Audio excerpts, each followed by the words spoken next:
तो बच्चों ये है क्वेश्चन नंबर 3.13 और मतलब ये तो इसके तो रिजल्ट ही याद कर लो यार। आजकल जो जेई का फैशन चल रहा है ना, उसमें तो रिजल्ट याद रहे, खासकर जेई मेंस में और एडवांस में भी टाइम की इतनी कमी होती है कि याद रहना रिजल्ट सही रहता है।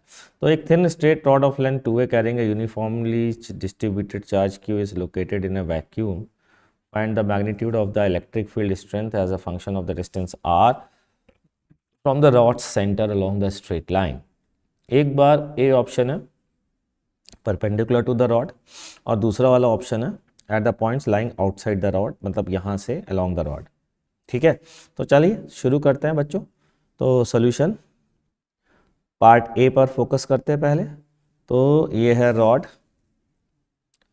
है ना, ये है लेंथ 2a की रॉड है ना, 2a।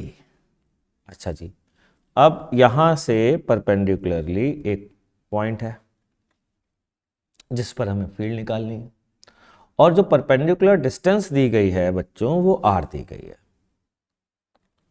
अब आपने अगर मुझसे पढ़ा है तो इस क्वेश्चन को आप बहुत तरीक़ों से कर सकते हैं। आप इसको सर्कुलर आर्क में कन्वर्ट कर सकते हैं और सर्कुलर आर्क में नहीं तो आप सीधा सीधा कह सकते हैं कि सर इस डायरेक्शन में फील्ड होगी और फील्ड का फॉर्मूला गुरुजी ने बता रखा है क्या, k lambda by R integral cos theta D theta.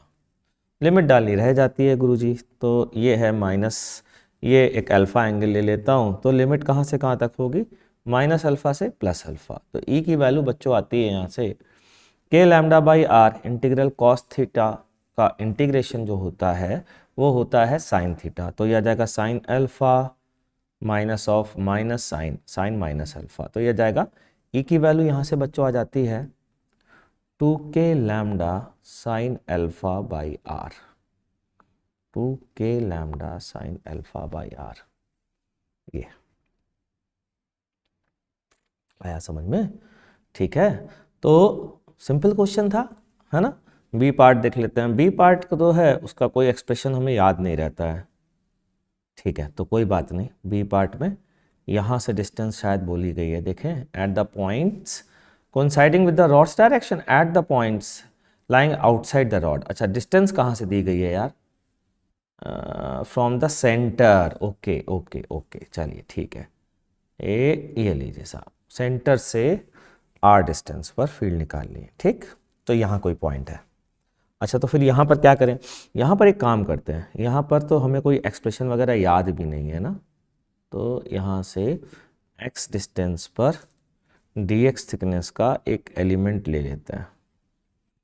ठीक है, dx थिकनेस का एक एलिमेंट ले लेते हैं और इसके कारण फील्ड निकालते हैं। तो कितनी आएगी फील्ड इसके कारण, इस डायरेक्शन में आएगी, कितनी आएगी, d इक्वल्स टू के क्यू। क्यू की वैल्यू कितनी होगी बच्चा, क्यू की वैल्यू, इस पर चार्ज कितना दिया गया है, क्यू दिया गया है ना, तो इस एलिमेंट पर चार्ज कितना हो जाएगा, Q upon 2a into D x. ये एलिमेंट का चार्ज हो गया, डिवाइडेड बाई ये x ले लेते हैं, एक्स स्क्वायर, बस इंटीग्रेट कर दीजिए r माइनस ए से r प्लस ए तक का, और ये e की वैल्यू आ गई, है ना, कितनी आ गई, ये आ गई k Q upon 2a 1 by X square का integration, that is minus 1 by X.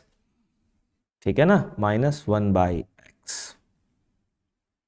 अब माइनस 1 बाई एक्स आने का मतलब ये हुआ कि 1 अपॉन आर माइनस ए, उल्टी लिमिट डाल देते हैं, 1 अपॉन आर प्लस ए। तो ई की वैल्यू आती है K Q R plus A minus R plus A, minus sine हटाया ना 2a, और ये आ जाएगा R square minus A square. ठीक है, ये कैंसिल हो गया। चलिए साहब, फील्ड की वैल्यू आ चुकी है and that is K Q, A से ए कैंसिल हो गया क्या, अरे वाह, के क्यू अपॉन